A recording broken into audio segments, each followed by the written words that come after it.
Shalom les amis, j'espère que vous allez bien. Alors on se retrouve dans l'étude de la Torah 11 et hier on était dans le Shalom Bayit, on était dans la compréhension entre la différence de la semaine où on est dans une énergie basse la semaine, on est et on est plutôt dans l'obligation de tenir des règles de conduite parce que l'énergie elle est tellement basse que si on ne tient pas des règles de conduite, très très vite on va déraper et très très vite on se retrouve à accumuler les problèmes. Et la différence qu'il peut y avoir avec le Shabbat où là on est dans des énergies hautes, on est dans des énergies ésotériques.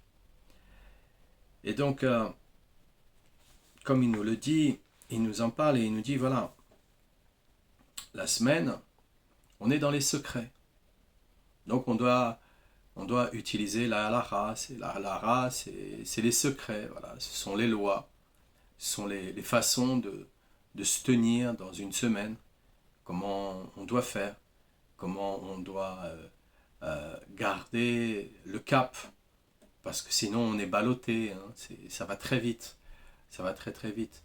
Déjà qu'on va monter et descendre énergétiquement, mais alors là, on risque d'être balancé comme une feuille au vent. Et c'est qu'à le dire parce que là, aujourd'hui, il y a beaucoup de vent ici. Et donc, il y a une différence entre la semaine et les secrets, où justement, là, dans ces secrets, eh bien, on va avoir Hachem qui va se cacher derrière Malar Matat. Donc, et le week-end, enfin le Shabbat plutôt, le Shabbat, où là, on va être dans les secrets des secrets. Et donc, les secrets, c'est ce qui vont correspondre à la halakha, et le secret des secrets, c'est ce qui va correspondre à la Kabbalah.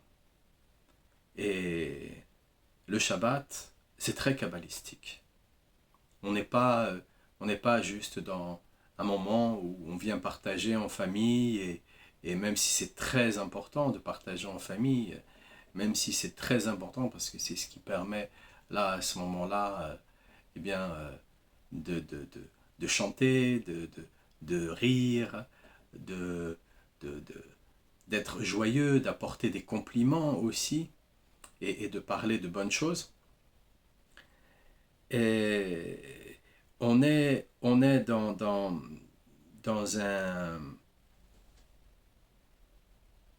dans une organisation qui est très ésotérique, vraiment très ésotérique.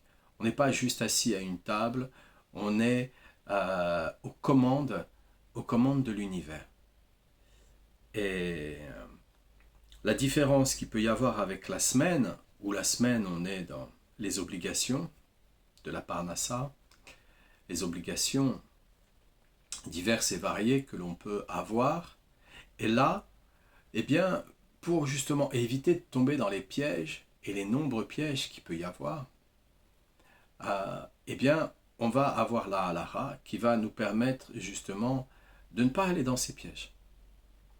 Parce qu'une fois qu'on est tombé dans un piège, pour en sortir, c'est beaucoup plus difficile.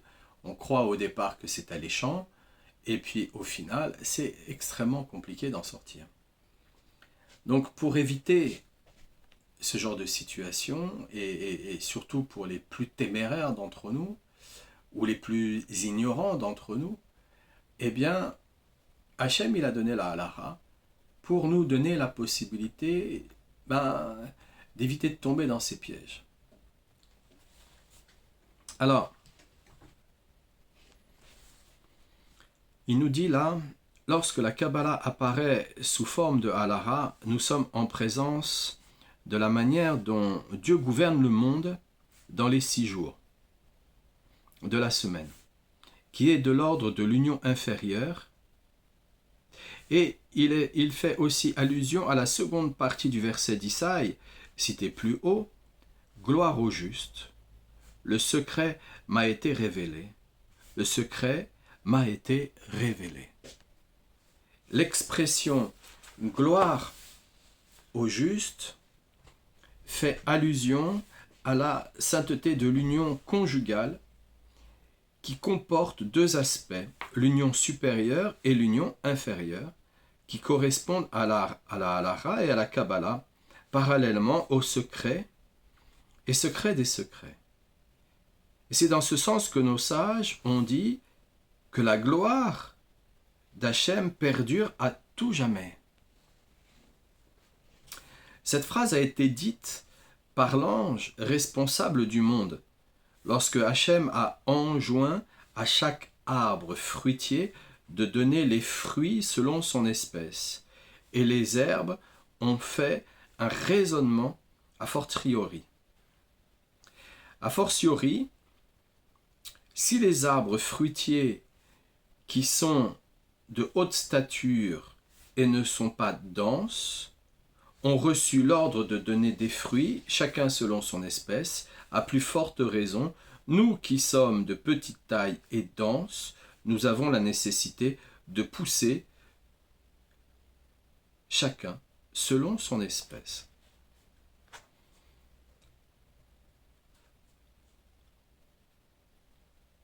Que la gloire de Dieu perdure à tout jamais. Parce que nous avons le devoir d'enseigner à nos enfants et nos enfants à leurs enfants.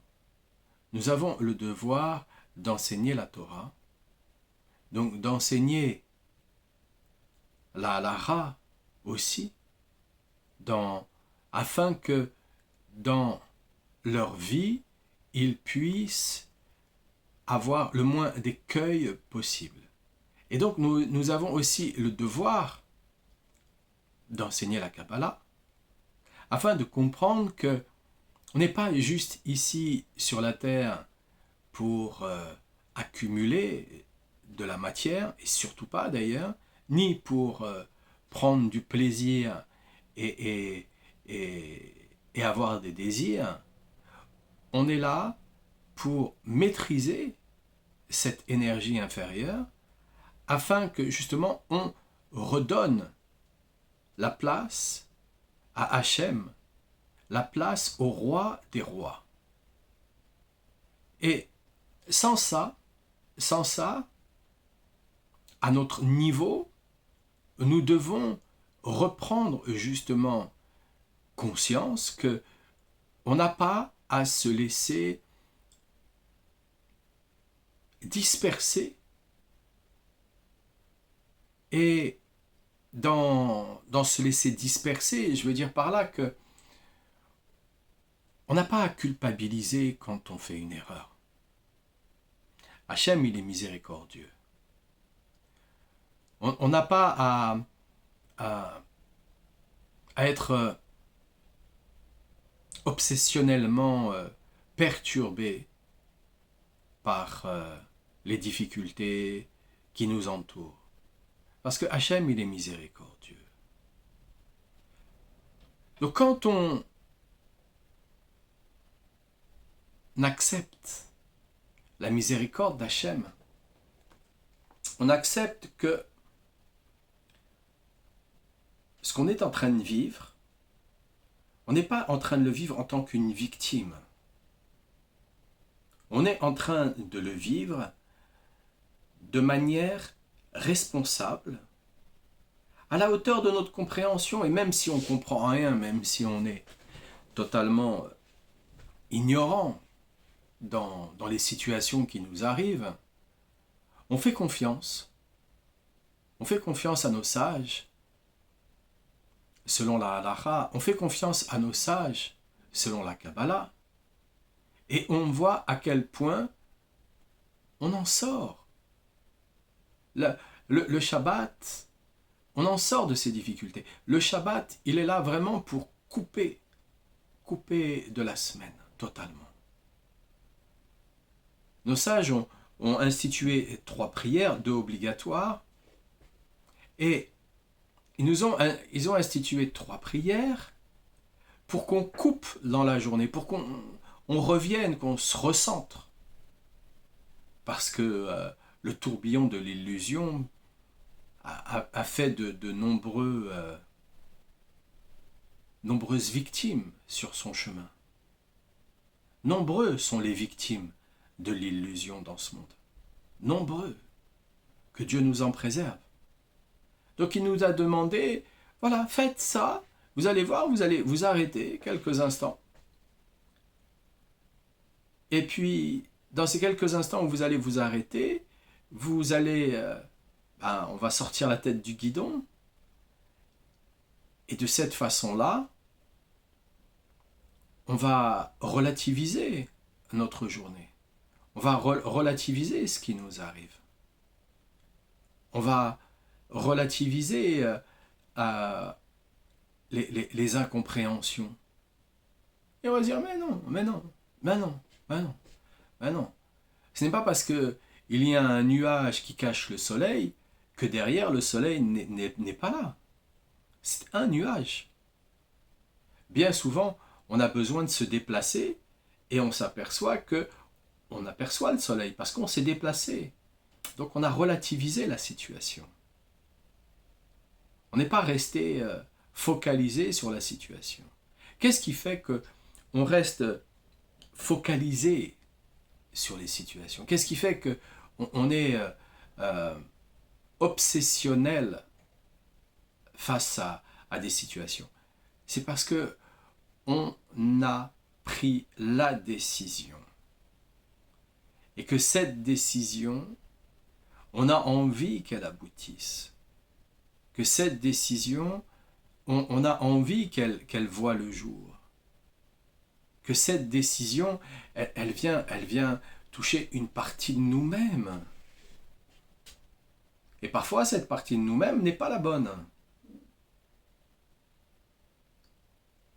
Et donc, le fait de s'arrêter pour relativiser, on s'aperçoit que, ok, c'est ma décision, elle va aboutir, mais je lui laisse le temps.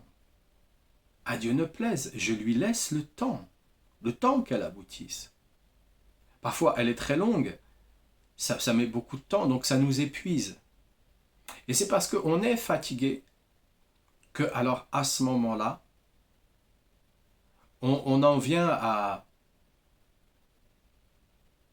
que Dieu nous en préserve, à chuter.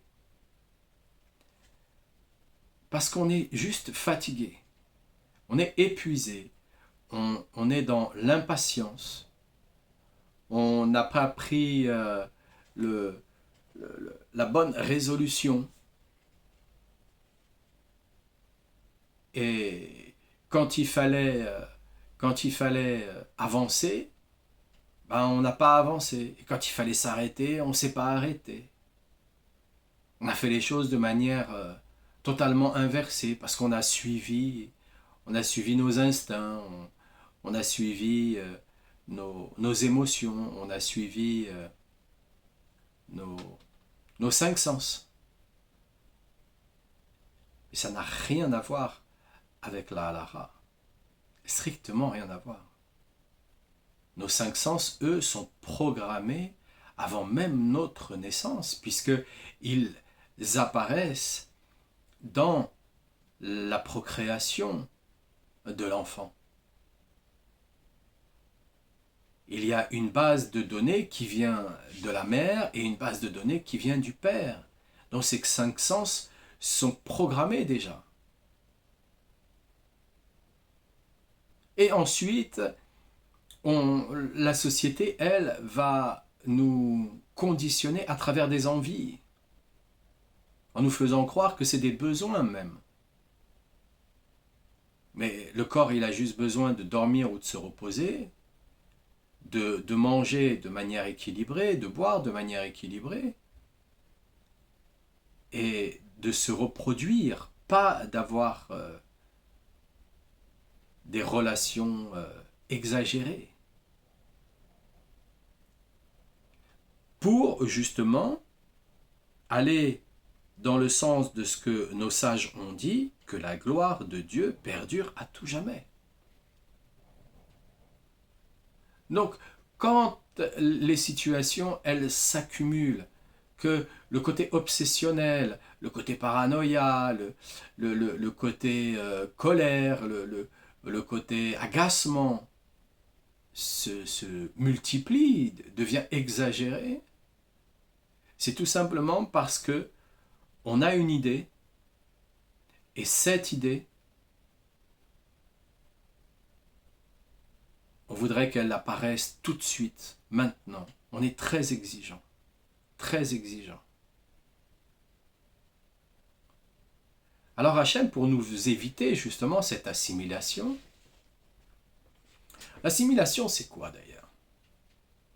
L'assimilation c'est se faire attraper par le mauvais côté. Et de croire que ce mauvais côté, il est bien. C'est ça l'assimilation. Tout simplement.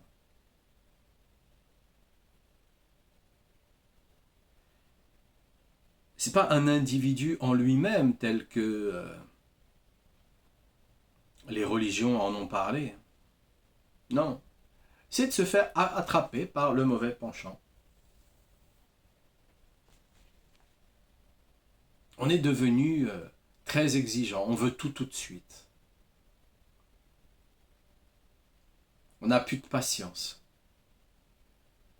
Et tout ça parce que derrière, il y a le cinéma d'une société qui ne cesse de défiler 24 heures sur 24 et qui nous fait croire que il faut surtout pas descendre de ce train parce que sinon on est largué.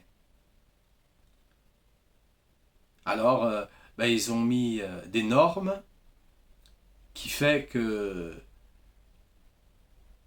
ils veulent nous rendre normal.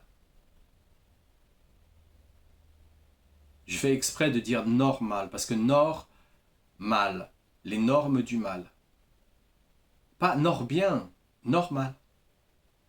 Mais on ne peut pas être normal. La société est imparfaite. Et la seule façon de pouvoir vivre dans cette société, c'est d'accepter son imperfection face à elle. Eux veulent que ça soit comme ça. Est-ce que j'en ai véritablement décidé ainsi? Est-ce que j'ai décidé tous les jours d'aller dans ce jeu de rôle? Est-ce que j'ai décidé vraiment de m'identifier à ce jeu de rôle, faisant que, au final, je ne sais même plus qui est qui là-dedans? On me pose la question de savoir qui es-tu, je ne sais même pas qui je suis. Ou est-ce que j'ai décidé de suivre Hachem, de suivre les sages, de suivre le tzaddik, et de voir que non, c'est pas comme ça que ça marche. Eux ont dit que c'était comme ça, alors je vais faire comme ça. De toutes les façons, aujourd'hui, en 2025, on voit bien, on voit vraiment bien que tout est en train de faire du surplace. Que ça revient toujours. Et là, ça revient, la mode, elle revient toujours, les systèmes reviennent toujours, les façons de faire reviennent toujours. Le fond reste toujours le même, la forme est différente, mais c'est toujours la même chose. Si on prend un peu connaissance de l'histoire, et on voit l'époque romaine, ou avant l'époque grecque, l'époque romaine, elle est très marquante, parce que l'époque romaine, elle ressemble vraiment à ce que l'on vit là maintenant. Donc si on regarde bien, ça n'a pas changé. L'histoire, la forme, elle a changé. On ne roule plus avec des chars. Ceci dit, si on est canadien, on appelle notre voiture un char. Donc, on ne roule plus avec des chars. On est avec des téléphones portables. On prend l'avion pour se déplacer. On a des des satellites tout autour de la Terre. La forme, elle a dit, elle a changé, mais le fond reste toujours le même. Donc, lorsque on veut que le fond évolue, on doit commencer à appliquer la loi. Mais pas la loi de l'homme, non, la loi d'Hachem, la halakha. Et quand on applique la halakha, alors à ce moment-là, on est beaucoup moins assujetti aux écueils de la journée, aux écueils de la vie. On ne rentre pas dans ces inquiétudes, on ne se dit pas ah, il faut que ça soit absolument, absolument. Un petit peu chaque jour, c'est bien. C'est mieux que d'essayer de faire énormément en une seule fois ou énormément tous les jours. Bon, après, ça dépend de chacun, mais une personne qui a l'habitude de vouloir faire beaucoup chaque jour se retrouve à un moment donné, quand il est fatigué, à se dire « mais j'ai pas fait beaucoup ». C'est pour ça qu'il est important, à la fin de sa journée, de constater ce qu'on a fait. Et donc,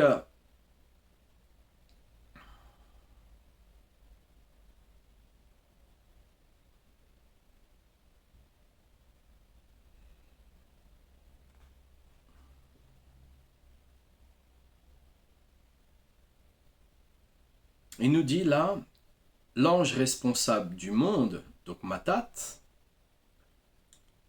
s'est écrié que la gloire de Dieu perdure à tout jamais.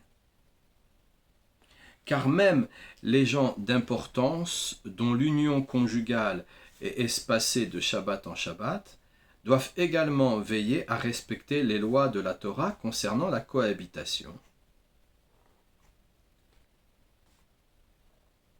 Comme nous le rappelle le verset, les enfants d'Israël respecteront le Shabbat.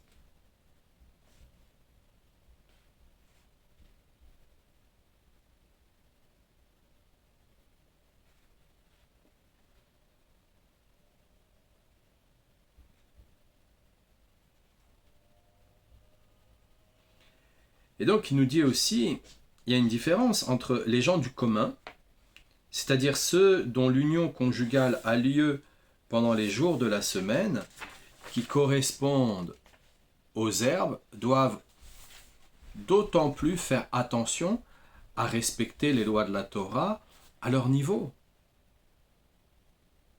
Aussitôt l'ange responsable du monde, pendant les 6 jours de la semaine, qui est Matat, c'est écrié que la gloire de Dieu dure à tout jamais. Car lorsque les rapports conjugaux aux deux niveaux inférieurs et supérieurs sont conformes à la Torah, alors la gloire de Dieu est complète. Donc, si jamais pour une raison ou pour une autre,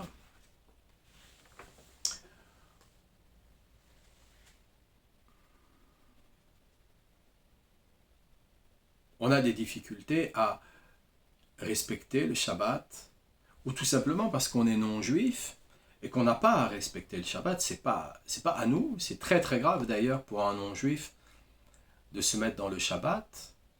Il peut avoir beaucoup d'écueils. Hein. Hachem, il a réservé le Shabbat aux juifs, hein, c'est comme ça, ça fait partie de l'ordre des choses.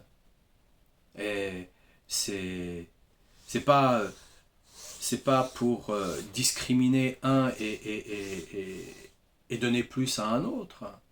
C'est tout simplement que c'est des lois. C'est des lois qu'il faut respecter. C'est comme ça. C'est pas nous qui avons fait ces lois, c'est Hachem qui a donné ces lois. Et s'il les a données, c'est pour une bonne raison. Une bonne raison. C'est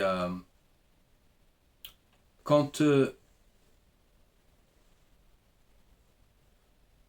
on cherche le rapport avec son conjoint durant la semaine, on doit absolument faire très attention aux lois de la Torah, comme il nous les dit.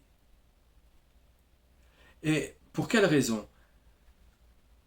Parce que l'assimilation, elle a commencé par le mauvais penchant dans la sexualité. C'est à cause de notre sexualité qui n'a pas suivi la Torah qui a fait que le Beth Amikdash a été détruit.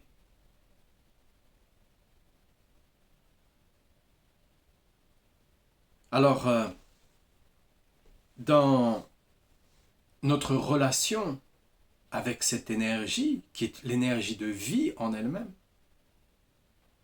mais qui est une énergie de régénération du corps physique, qui est l'énergie aussi de reconstruction des organes du corps,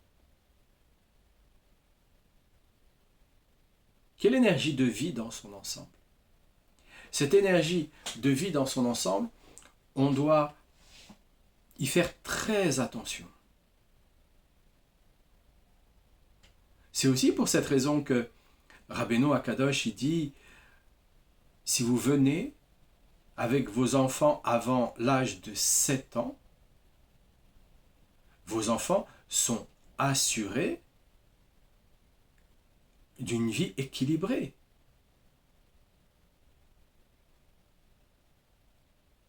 De trouver leur zivoug, donc d'avoir une vie équilibrée. Parce que quand on trouve son zivoug, on a une vie équilibrée. Quand on vit avec son âme sœur, on a une vie équilibrée. Quand on vit selon les lois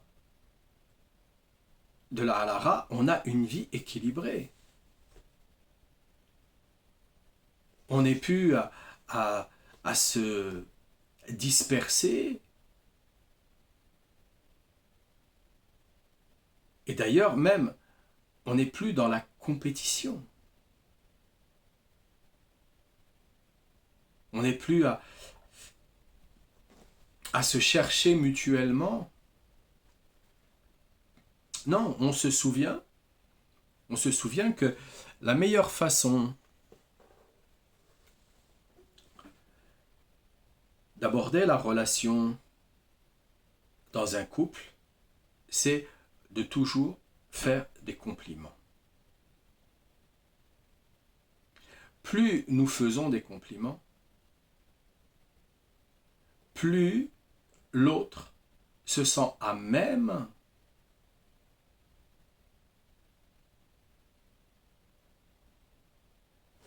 de resplendir. On se sent heureux.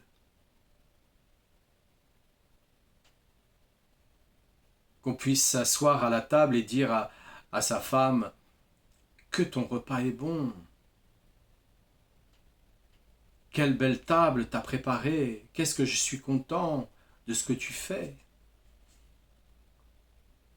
Ou de dire à son mari, qu'est-ce que je suis content de comment tu travailles et de la manière dont tu te tiens droit dans la vie.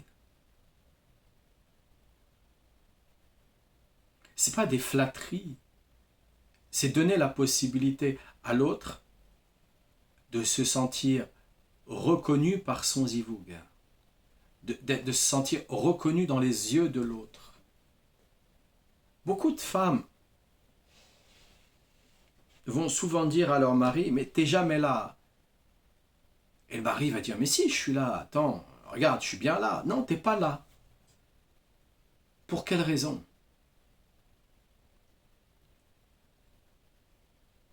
Il n'y a pas eu le regard profond. Il n'y a pas eu l'écoute profonde, l'écoute attentive. Il n'y a pas eu le sourire. Celui qui marque et qui dit « Hey, je suis là, tu peux compter sur moi. Il n'y a pas eu ce sentiment de sécurité. C'est pas la porte blindée, c'est pas les objets matériels qui apportent le sentiment de sécurité. Non. C'est la présence.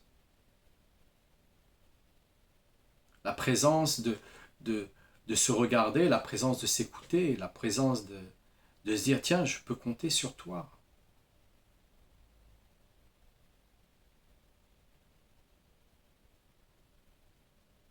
Alors là, l'utilisation de la halara à la semaine, le Shabbat, permettent justement de garder une paix, un shalom dans la famille. Mais pas une halara de rigueur. On ne peut pas tout prendre au pied de la lettre. Auquel cas, si on prend tout au pied de la lettre, c'est qu'on a un problème avec soi.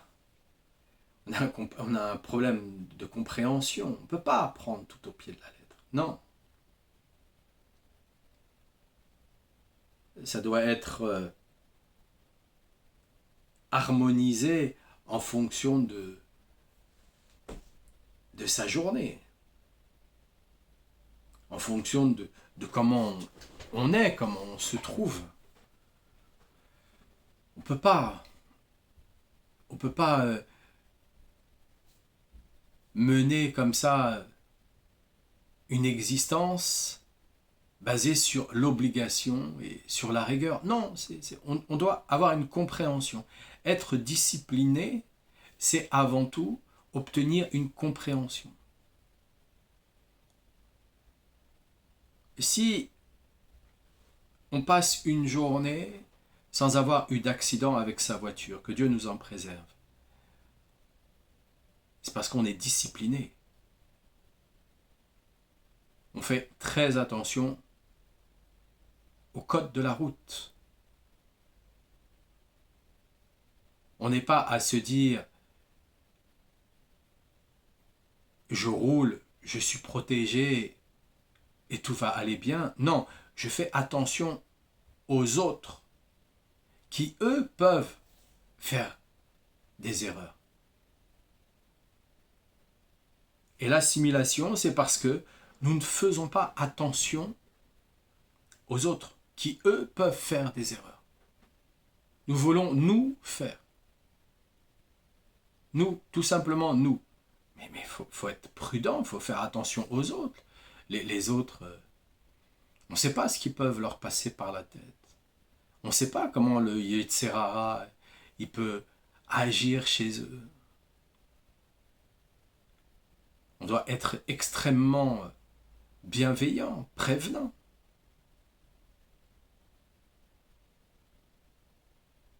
Et si on veut avoir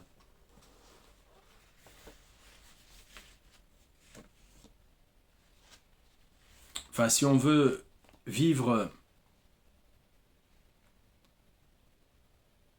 la gloire d'Hachem,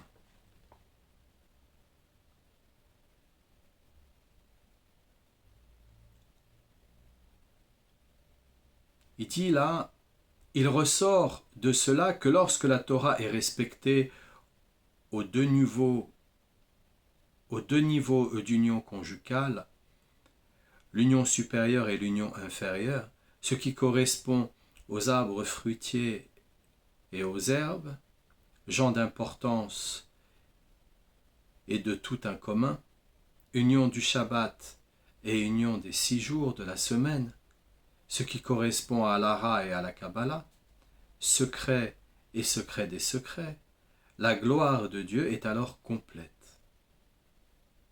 Et on peut, à ce moment précis, bénéficier de la parole qui éclaire et accéder à la compréhension des profondeurs de la Torah.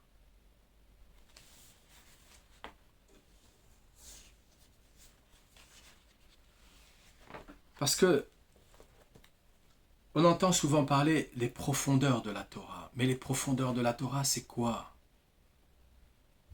C'est une mise en application harmonieuse, extensible, qui s'adapte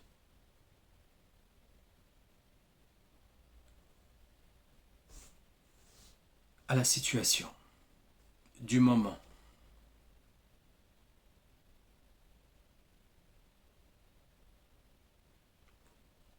Elle n'est pas vécue de manière rigoureuse et donc elle n'est pas vécue de façon psychorigide. Parce que qu'est-ce qui entraîne le fait que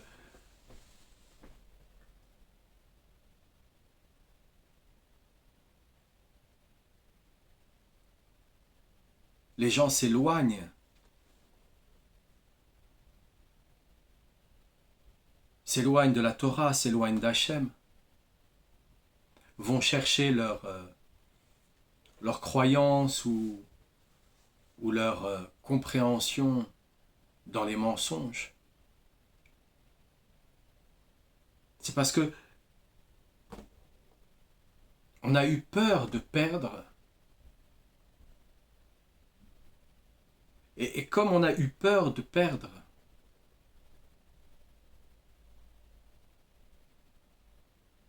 on a été trop rigoureux, trop fermé sur nous-mêmes, beaucoup trop rigoureux. Alors que on aurait dû s'ouvrir. Tirons des leçons de notre expérience, ouvrons-nous,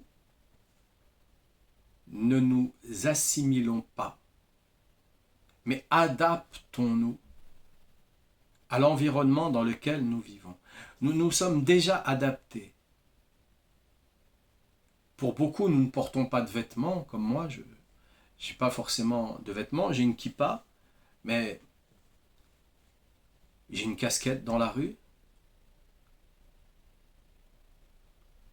Ce n'est pas avoir peur de mon identité, c'est tout simplement m'adapter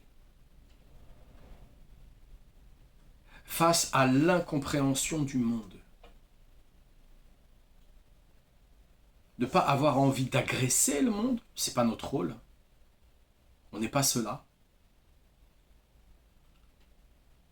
Mais on ne va pas non plus se plier au monde, donc on ne va pas s'assimiler. Mais on va s'adapter. On va adapter notre Torah. Non pas la Torah, mais notre Torah. On va l'adapter. Et en adaptant, on accepte. On accepte tout le monde. On accepte tous les rescapés de l'assimilation. On accepte tous les rescapés, tous ceux qui ont été mis sur le bas-côté, qui ont besoin justement de temps et ont besoin d'être acceptés dans leur ignorance. Ils viennent avec leurs mensonges.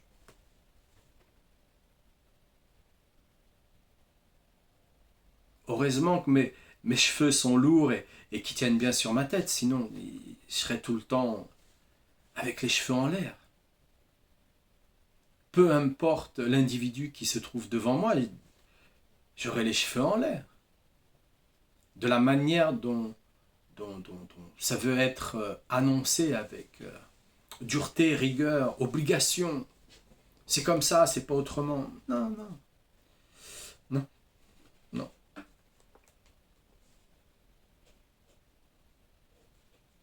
Tu veux connaître le feu? Ok. Fais. Ça fait mal? Ouais, ça fait mal. Viens, j'ai une solution. On va s'adapter. On va s'adapter. Pour que déjà nos récipients ils puissent récupérer la lumière. On ne peut pas récupérer la lumière. Les 10 séphirotes avec les arbres de vie qui sont à l'intérieur et les récipients qui sont sur les arbres de vie. On ne peut pas récupérer la lumière comme ça d'un coup d'un seul. Il y en a plein qui essayent. peuvent pas. C'est pas possible. On doit déjà comprendre pour que nos racines, elles descendent bien en terre. Donc notre cime, elle commence à monter, donc le cœur s'ouvre, plus de bina. Et petit à petit comme ça. Donc sur une situation, sur un événement, et ainsi de suite, comme ça. Pas tout d'un coup. Je comprends qu'on veuille comme ça changer tout d'un coup du jour au lendemain parce que celui qui se coince le doigt dans la porte, que Dieu nous en protège, il a tout de suite envie qu'on lui ouvre la porte et d'aller passer son doigt sous l'eau froide. Mais pour que ça se calme, mais c'est pas... Hachem, il s'est repris à 26 fois avant de créer le monde. À chaque fois, le monde, il a explosé. La lumière est beaucoup trop forte, il a explosé. Hachem, il ne se cache pas pour nous narguer. Non, c'est parce qu'on exploserait. On exploserait. D'ailleurs, il le dit, celui qui voit ma face, c'est celui qui est mort. Mais mort de quoi? Son ego, il est mort. Le Yetzerara est mort. C'est pas forcément le corps physique. C'est-à-dire qu'il est passé de stade humain, donc il est devenu un tzadikim, et au stade divin, comme Moshe Rabbeinu, béni soit son nom. Donc c'est des niveaux, ça prend énormément de temps. Énormément de temps. Donc, on y va toujours tranquillement, mais sûrement. Et puis, tous ceux qui n'ont pas compris ça, qu'à Dieu ne plaise. Qu'à Dieu ne plaise. C'est pas notre histoire. C'est pas notre histoire. Notre histoire, c'est d'avancer pas à pas, tranquillement. Et voilà, c'est comme un dicton français le dit, c'est à la fin du bal qu'on paye l'orchestre. Donc voilà. On avance tranquillement. Mais aussi, Rabbeinu, à Kadosh, il a dit, j'ai terminé. Et je vais terminer avec chacun d'entre vous. Donc il a terminé. Donc il a vu que c'est bon. Il est posé là, il est posé sur le rail. C'est terminé. C'est terminé. Il est posé là. Et nous, chacun d'entre nous, un à un, on va s'harmoniser, on va s'équilibrer. On va passer du stade primaire au stade secondaire, tertiaire, et ainsi de suite. On grimpe, on augmente. Alors plein de bonnes choses, les amis. Que Dieu nous protège. Refoua Shlema pour tous les malades. Qui nous apporte plein de vie pour continuer sur le chemin. Et si Dieu veut, on poursuit, on continue. À bientôt.